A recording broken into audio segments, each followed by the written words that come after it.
Today, I'm going to talk about the 15 top digital marketing branding trends that you must know for 2020.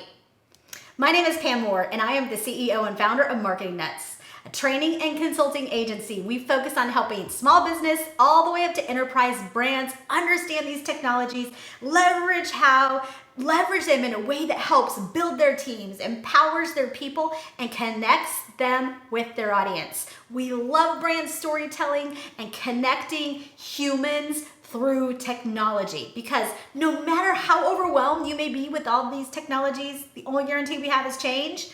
I want you to enter into 2020 and think about it in a human way, okay? How can you connect with your customer? Don't worry about Facebook right now. I want you to think about how are you going to serve your audience. So as you approach your strategy for 2020, you need to do that in a human way, okay? These digital trends I'm talking about today, you don't need to do all of them. Pick one, pick two, and figure out where you can do something different. Be brave and be bold. If you need more help in any of these areas, you can also check out our online learning academy. It's socialprofitfactor.com. But let's dig right in. Number one trend is brands are streamlining their brand presence online. So less is truly more, right? The last thing your audience wants from you is more content. I just did a video on that. The last thing your audience wants from you is another website. They do not need you to go develop another microsite, okay?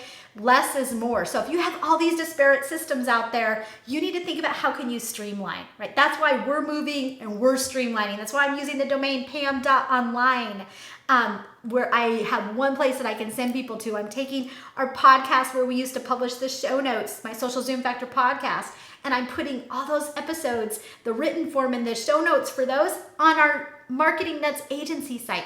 Streamlining, less is more. Number two, brands are getting brave with digital and social. And that's why you got to get brave. Maybe you need to launch a new podcast. Maybe you need to step into video. Maybe you need to launch a blog. Maybe you need to just get out of your box and think different. Maybe you need to go to the beach for a weekend and figure out your strategy. But you need to be brave and you need to be bold, or you will not succeed. Trust me. Number three, brands are going to get human with their conversation. So this means they are going to talk like humans. They're not going to talk like a robot. They're also going to leverage personal branding, leverage branding of their executives, and the reach of those executives, and focus in on how can we best brand, help our employees build their online presence in a meaningful way. We do a lot of this work with sales teams and executives and marketing teams and helping them empower their employees to be the voice of their brand. But that doesn't mean when we talk about getting human with our conversations, we need to do that as a brand as well from our corporate channels. So you're not going to get off the hook by just saying, okay, I'll just have all my people talk about it and I'm still going to spam on my corporate channels. No, that's not how it's going to work. So number four, brands are going to get very conversational. Okay, so this means they're actually going to communicate. You may see more episodic content. You're going to see a series of content. It's going to be things that can actually drive a conversation that is meaningful and valuable, meaningful enough that people will want to share it with their communities, all right, with their network. Number five, brands are going to continue to turn up the volume, the engagement on influencer marketing. Now, this doesn't mean you need to go hire Brad Pitt, Tom Hanks, Kim Kardashian, whoever you're into. It just means that we need to think of bigger than just me. We is greater than me. Who could you partner with in your local market, national market, international market? Who could you do some cool events with? Who could maybe there's a micro influencer next door that you could partner up with, and they have the eyes, ears, and hearts of your dream customer. Partner up. It's what we call the OPC, other people's content and other people's community. So just figure out how you can get out of your own shell to really have better success. I'm looking at my notes here. So number six, marketers are going to get smarter with measurement and optimization. So this means if you want better results, okay, if you're wanting something better than what you had last week, last month, you've got to get into the data, okay? Google, and don't give me the excuse you don't have time, make time.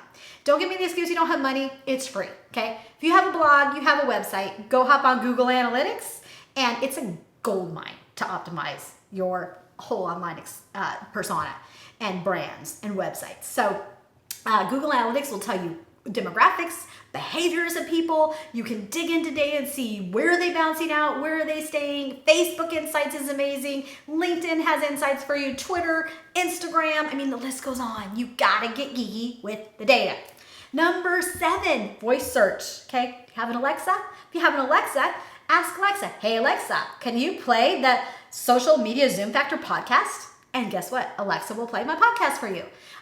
Make sure that you are creating content in a way that people will use voice search to find it. This is also powerful for personal branding. If you're wanting to find a realtor and you're using voice search, people are likely going to know the name of the realtor, right? And say, hey, I want to hire Pam Moore to be my realtor. And I'm not a realtor, by the way.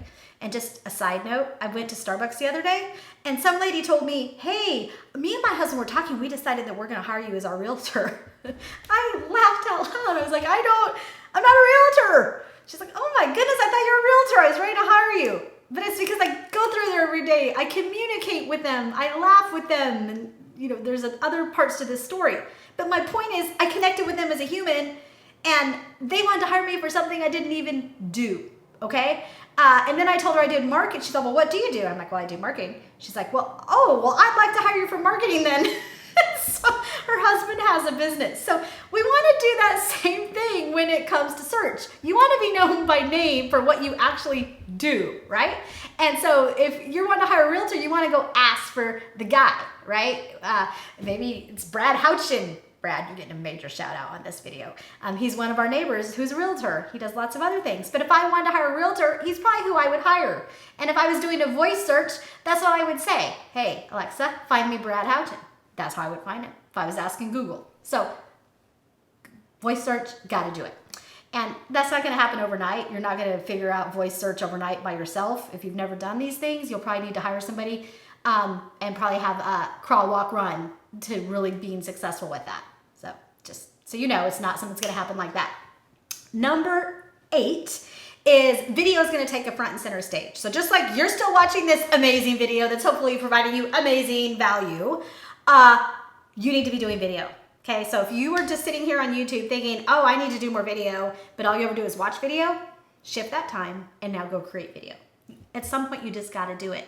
Video is how you're going to connect, look people in the eyeballs, and they're going to connect with you. And then when they see you in real life, they're going to hug you. They're going to be like, you're just like you were on video. Oh, that's good because it's me on video. It's amazing. Video will help you close so much business. We do video Zoom calls, for example, with all of our clients. Even when we're in the prospecting stage and we're, doing proposals, that type of thing, we always hop on a Zoom call when we can to get that eyeball to eyeball. So invest in video. You're crazy if you're not. And you don't have to just live stream. So everybody thinks, well, the only way that I can do video is if I live stream, and I'm not into live streaming. You don't have to live stream. You can start with short little videos, okay? Number 9 is visual search. So people are also searching through visuals. So good place to start with that. If you have a blog or website, just make sure you have all your metadata there, okay? If you don't know what metadata is, go hire, go on Fiverr or one of the freelance sites and just get somebody to help you set up basic metadata or install a plugin. There's a lot of plugins you can install. If you have a WordPress blog, one of my favorites is Social Warfare or All-in-One SEO. Those will basically do it for you when it comes to the metadata. And you also need that data for the social networks as well to pull in that right metadata. So visual search is huge. And the way you're going to come up in visual search is to have that right type of metadata so it comes up. And we have gotten a lot of leads and clients where they've said they found us through an image that they did on a search. So I'm telling you, it works. Number 10, brands are going to find their voice through podcasting. They will. So there's a lot of brands. I mean, we have just touched the tip of the iceberg with success with podcasting with brands. And so I've heard a lot of people lately say, well, there's too many podcasts out there. I don't need to, it's too late for me. No, it's honestly just getting started. It's just getting into cars right now. Apple's doing things with the app that, are still evolving. We launched our podcast in 2014, hit the top of iTunes charts from day one. We launched it just as a test, and it's been one of our highest converting platforms we've ever had. We're getting ready to launch another podcast. I'm so excited. But podcasting podcasting is where it's at. If you're uncomfortable with video, start with podcasting. If you have a radio voice and don't feel like you have a video face, or you just don't feel comfortable in front of video, absolutely start with podcasts. You don't have to do the video. That's why I'm giving you a list of 15 things. Pick one. Okay, so then 11 is content becomes more interactive. This is huge. I just did a speaking engagement where I trained on this topic specifically about interactive content. So best way to explain this, let's talk about one easy way. Instagram. Instagram has lots of ways you can interact with your audience. You can do polls. You can ask questions. If you've ever been on Instagram and you see where somebody says, how much do you like this? And you can slide the little lever over to the right if you like it a lot. That's interaction.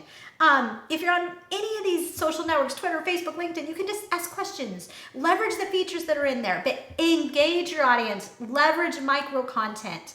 And the micro content is a great ramp on to video. So when you're leveraging Instagram stories, it's a lot less intimidating to people that are new to these technologies. So if you're trying to get your executives or your team up to speed on these things, start with some micro content. It really is that onboarding ramp to doing video and feeling comfortable with it. And then you can move on to some of the longer form video. Number 12 is brands get personal and create memorable experiences. So this means, again, we know our audience, and you have to prioritize who your audience is. Go download my audience worksheet at themarketingnuts.com/audience. But you need to know who your audience is so that you can create these amazing experiences for them that they'll never forget. So it's got to be memorable. It takes 6 to 7 brand touches for somebody to remember a brand. And you got to create experiences that people want to share and tell their friends about. And I don't have time to go into detail on all that right now, but you can go check out some of my other resources for that, or give us a call and we can help you. Number 13 is brands embrace automation. So I'm telling you, it's getting crazy out there and it's hard to keep up with everything. It's okay for you to leverage things like Facebook Messenger to communicate with your clients. So when somebody submits a question on your Facebook business page, for example, you can use the built-in feature on your business page for Messenger that can give an automatic response. It could be as simple as, hey, thank you so much for contacting our company today. Please contact this phone number so that we can help you. Or here's a video that you can watch in the intern before you set up an appointment at our business. Or you use it to market and you get into conversations with your customer straight through Facebook Messenger. So do not be afraid to leverage automation if you're doing it in the right ways, okay? As long as you're still being human and you're providing value, which is key. Number 14, vanity metrics take a back seat to results. So this means the days of somebody being a superstar because they've bot interaction on Instagram are over. Like I always say, bots don't own credit cards and they don't interact. Okay, so there's no way you're going to grow your business or your brand with buying bots, buying followers, buying interaction. It is a long game. We're in a marathon, not a sprint. Okay, you need to survive for the long game, not just being the first to get fake followers on Instagram. You need to have real engaged followers. Okay, you need to have people that want to see your content, that want to engage with you. So you need to not focus on just the likes and the comments. We're really seeing brands focus more on measurable results, on ROI, on leads, on sales, on conversions. That's where we've always focused. We're an ROI optimization training and consulting agency that helps brands do this. And we're seeing now, so we've seen this trend over the last 10 years of brands spending time on social and digital, and then they focus on the vanity metrics, and then they always end up coming back to people like us saying, okay, I'm ready to do it right now. I know I can't get rich and famous overnight. I need to do these things the right way. There are strategic things, tactical things you can do to get there faster. We can get people where they need to go fast, but we also have to have patience. So, and then number 15 is community is still king and always will be. So it always is about community. People want to join things, not just buy things, okay? They want to be part of something bigger than themselves. So no matter what you're doing, no matter where you are, focus on community, focus on that value, focus on connecting with real human beings, bringing them together, build a brand that can help to be that fabric that digital fabric and human fabric that connects people together in meaningful ways. So I encourage you to go check out our resources we have for you. I mentioned the audience worksheet. I also have a content calendar that you can leverage. I create a new one every year. It's broke down for you by month and week and day, and it's all filled in for you to help organize your content. So maybe you need to just get yourself organized and figure out some themes and ways that you can communicate with your audience in a meaningful way this year. Go to themarketingnuts.com/calendar and you can grab that calendar for free. So I wish you the best of success, and we'll see you around.